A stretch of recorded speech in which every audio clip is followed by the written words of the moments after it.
Terima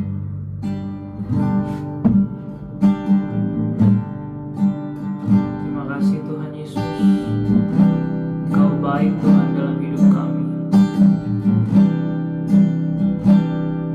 Hanya Engkau yang dapat kami andalkan Tuhan. Engkau satu-satunya Raja dalam kehidupan kami. Engkau satu-satunya Tuhan dalam kehidupan kami. Terima kasih Tuhan. Kami mau memuji, kami mau meninggikan nama-Mu pada malam hari ini.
Kudus, Engkau tidak terbatas oleh ruang dan waktu. Dimanapun kami berada pada malam hari ini, ketika kami mendengarkannya Tuhan, firman-Mu yang akan disampaikan, kami boleh mengerti dan mengenal Engkau lebih dalam lagi Tuhan, lebih dalam lagi. Terima kasih Bapak. Ini kami anak-anak-Mu dan kami siap untuk mendengar akan firman.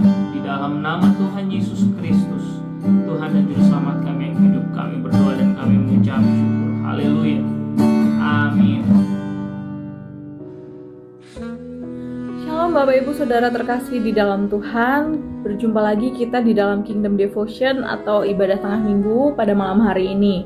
Nah Bapak Ibu Saudara terkasih, tema yang akan kita pelajari pada malam hari ini sama seperti minggu kemarin, yaitu menjaga kawanan Tuhan, menjaga gereja dari ajaran yang menyesatkan. Dengan ayat yang sama di dalam Kisah Para Rasul 20 ayat 28 sampai 30.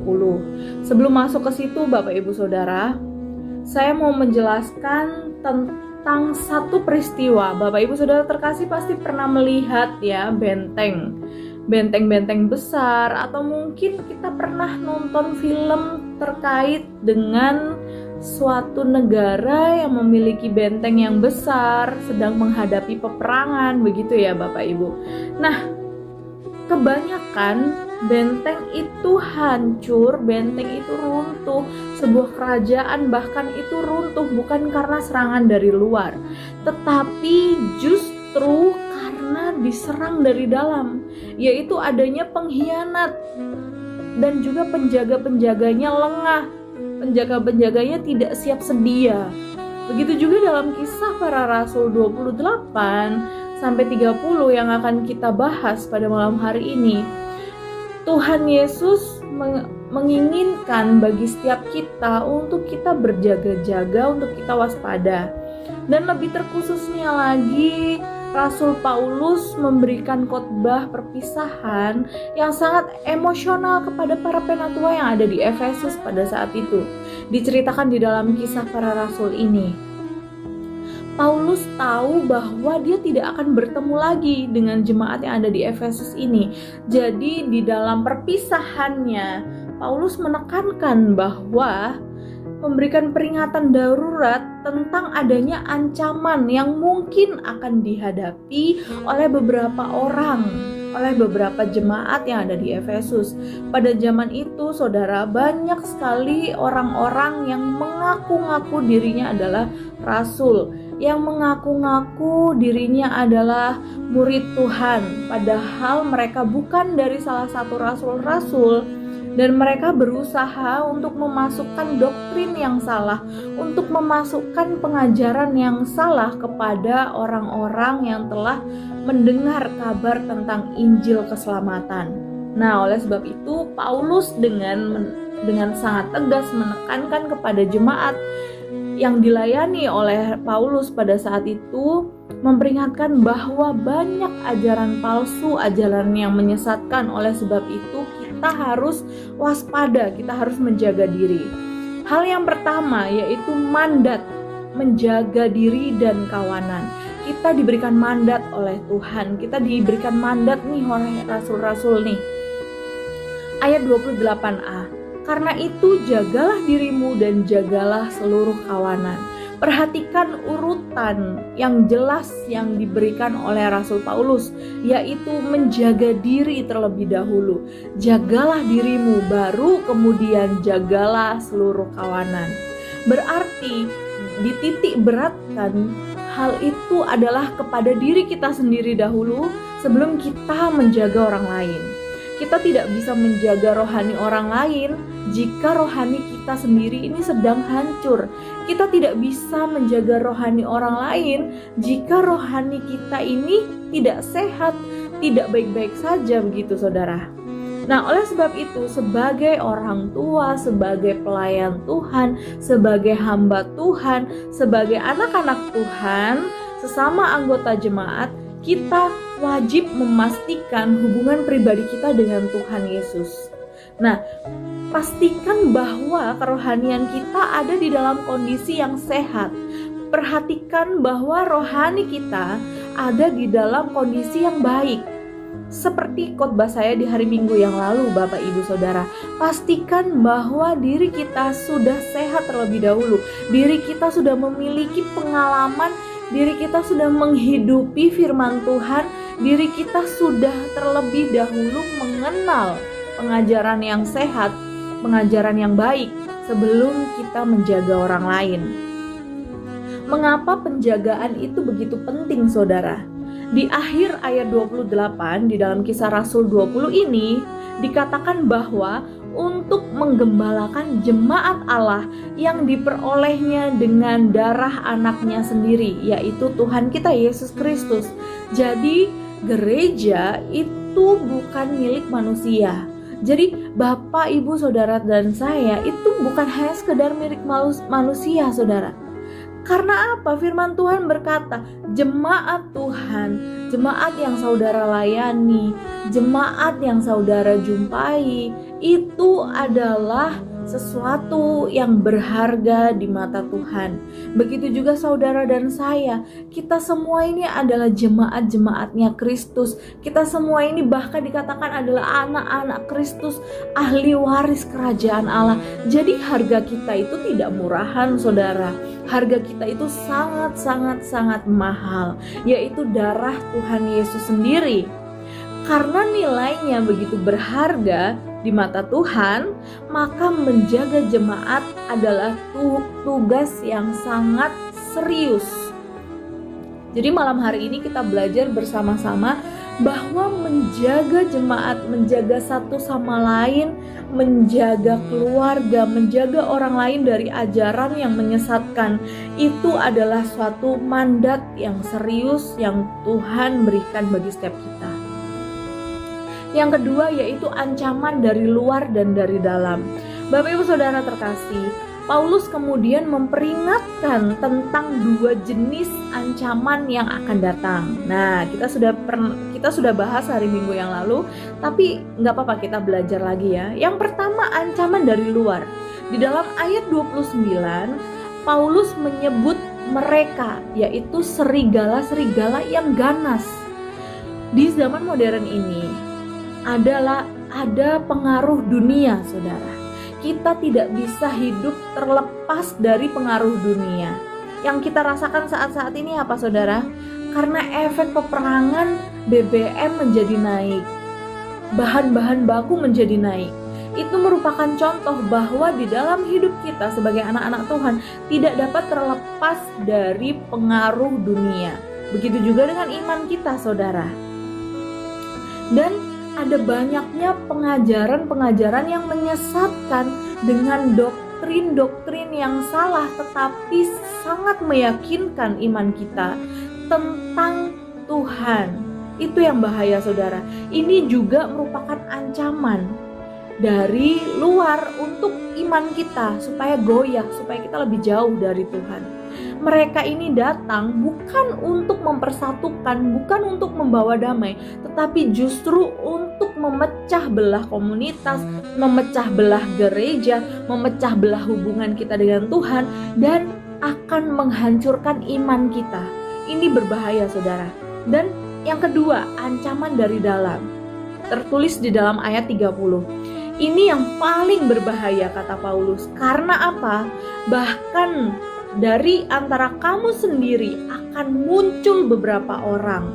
Seperti yang saya singgung di awal bahwa benteng itu dibangun dengan sangat kuat. Kerajaan itu dibangun dengan sangat kuat, saudara. Tetapi apa yang bisa meruntuhkan? Yang bisa meruntuhkan itu ketika ada pengkhianat dari dalam. Yang bisa meruntuhkan dan menjatuhkan, yang bisa merusak, memecah belah itu ketika ada pengkhianat dari dalam. Ada pengkhianatan terjadi di situ. Oleh sebab itu, saudara terkasih, di ayat 30 ini serigala bahkan di antara kamu akan muncul beberapa orang. Ini itu maksudnya orang-orang di dalam gereja yang berusaha memutarbalikkan firman Tuhan. Jadi Bapak Ibu Saudara, hati-hati dalam memilih komunitas.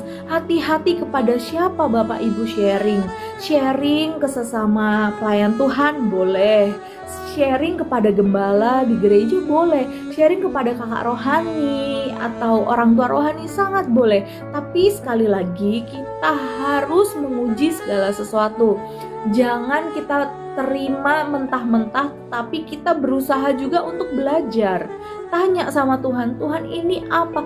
Tuhan benar nggak ini? Ini sesat nggak Tuhan? Lebih baik kita berdoa sama Tuhan, minta hikmat yang daripada Tuhan, supaya kita memahami, saudara. Apa motivasi mereka yang berusaha merusak dari dalam ini, saudara? Di ayat 30 menjelaskan, supaya kita mengikuti mereka. Jadi orang-orang yang memutarbalikkan firman Tuhan, orang-orang yang menyesatkan, itu biasanya banyak pengikutnya, saudara. Karena apa? Karena mereka mengajarkan sesuatu yang instan, sesuatu yang mudah untuk diikuti, sesuatu yang enak menurut kedagingan mereka, sesuatu yang memuaskan kedagingan mereka, sesuatu yang memuaskan keinginan hati mereka. Itu berbahaya. Mereka tidak mengarahkan jemaat kepada Kristus. Bapak Ibu Saudara terkasih, teladan yang Tuhan Yesus berikan bagi kita tuh apa? Kita harus mengasihi. Benar nggak, saudara? Hidup di dalam mengasihi itu pasti akan berkorban, saudara. Kasih itu berbicara tentang pengorbanan. Pengorbanan waktu, pengorbanan tenaga, pengorbanan mungkin keuangan dan lain sebagainya. Kasih itu berbicara tentang pengorbanan. Karena Tuhan Yesus sendiri sudah membuktikan kasih-Nya itu lewat pengorbanan, saudara. Dan yang kedua apa? Tuhan Yesus memberikan teladan bahwa it's okay kita menderita di dalam Tuhan. Berarti itu menggambarkan bahwa kehidupan kekristenan itu tidak semata-mata akan berjalan mulus, tetapi kita akan melewati penderitaan demi penderitaan. Kita akan diperhadapkan ujian demi ujian. Kita akan diperhadapkan lembah demi lembah. Nah, ini kan sesuatu yang gak enak, saudara. Benar gak, saudara? Adakah orang yang mencari-cari ujian? Adakah orang yang mencari-cari masalah? Orang yang nyaman tinggal di dalam lembah? Gak ada, saudara. Nah, jadi oleh sebab itu orang-orang inilah yang berusaha membelokkan fakta firman Tuhan, yang berusaha berkompromi dengan dosa. Gak apa-apa kamu berbuat dosa, udah, Tuhan itu maha pengampun, Tuhan itu penuh kasih, kamu pasti akan diampuni, kamu pasti akan menyenangkan keinginan hati, sehingga orang begitu terlena oleh ajaran mereka. Mereka mencari popularitas, mereka mencari panggung, mencari followers, saudara, dan juga keuntungan pribadi pastinya. Membawa jemaat Tuhan tidak bergantung kepada Tuhan, tetapi bergantung kepada Dia. Ini berbahaya, saudara. Mereka membungkus ajaran yang sesat itu, mereka membungkus ajaran yang palsu itu dengan bahasa yang sangat manis, dengan bahasa yang sangat baik terdengar di telinga. Supaya apa? Supaya jemaat berkompromi dengan dosa. Pasti apa, saudara? Alibinya begini, gak apa-apa kan kita masih manusia, it's okay kita hidup di dalam kelemahan, kita jatuh bangun di dalam dosa, karena kita masih manusia. Salah, saudara, hati-hati. Karena kita masih manusia, karena kita lemah di dalam daging, kita lemah, kita cenderung mengikuti hawa nafsu, kita cenderung mengikuti keinginan daging. Oleh sebab itu firman Tuhan berkata apa? Kita harus menyalibkan keinginan daging di bawah kuasa Roh Kudus. Itu artinya apa?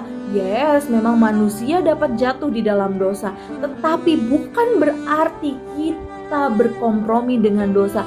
Kalau kita sudah tahu menipu itu berdosa, kalau kita sudah tahu membunuh orang itu berdosa, kalau kita sudah tahu bahwa mencuri itu berdosa, kita tidak berkompromi dengan hal-hal itu, saudara. Kesimpulan dan aplikasi yang dapat kita terapkan yaitu di era digital ini, Bapak Ibu Saudara, sekali lagi kita gampang sekali mengakses apapun, apalagi udah ada ChatGPT, Gemini, apalagi saudara Meta AI, banyak sekali kita dapat mengakses. Di internet itu kita mau cari apapun pasti mereka akan muncul dengan berbagai-bagai teori, dengan berbagai-bagai referensi. Terutama kalau kita cari ayat-ayat firman Tuhan, gampang sekali sekarang itu saudara. Penafsiran gampang sekali saudara. Bahan-bahan seminar, bahan-bahan pembelajaran sangat mudah kita akses. Oleh sebab itu kita harus lebih berhikmat saudara.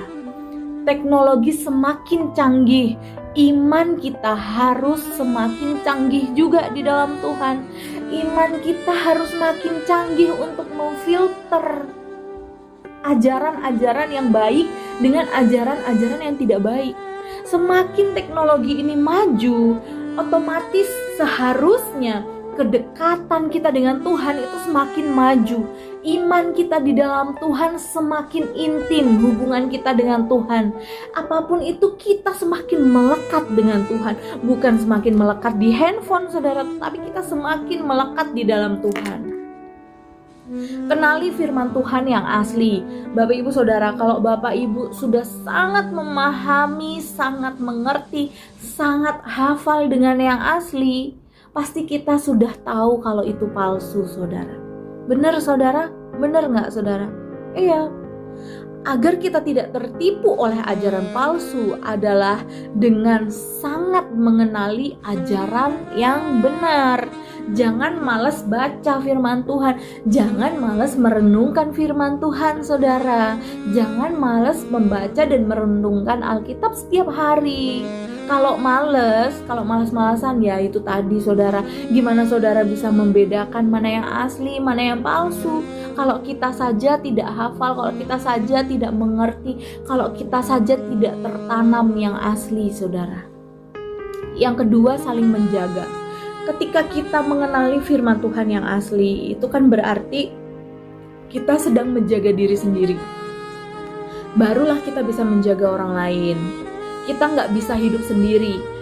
Manusia adalah makhluk sosial yang akan bergantung satu dengan yang lain, akan berkomunikasi satu dengan yang lain, yang pasti akan membutuhkan dan memerlukan satu dengan yang lain, saudara. Begitu juga komunitas di dalam gereja, kita tidak bisa hidup sendiri. Kita pasti akan bersosialisasi, kita pasti akan berhubungan dengan orang, berkomunikasi. Oleh sebab itu, firman Tuhan mengingatkan pada malam hari ini untuk kita saling mengingatkan, saling menegur kalau memang perlu ditegur, saling mengasihi, tetapi terutama menegur harus dengan kasih, saudara.